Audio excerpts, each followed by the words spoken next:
Now the real thing.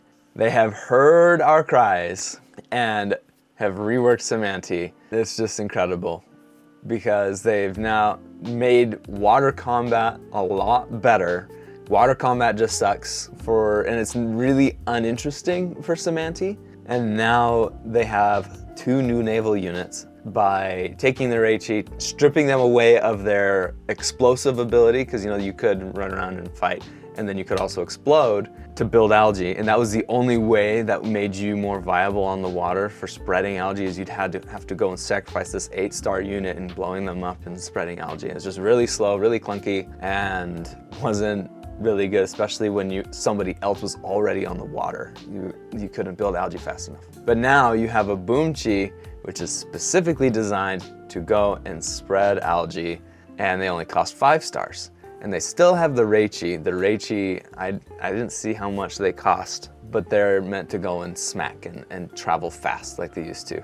And then there's the living island, which is the old Navalon. It was a whale that looked really angry. It's a Navalon. It was an Illyrion unit, but they said don't get attached to it. It's probably gonna get changed for something a lot more interesting.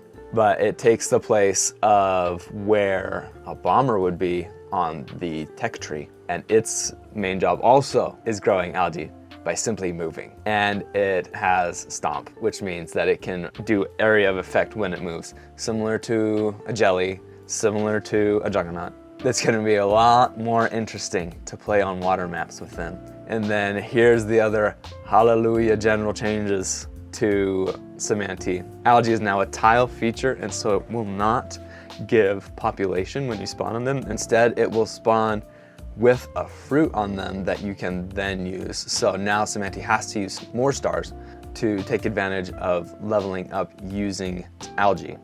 And they're also no longer going to slow down naval units, which I think is interesting.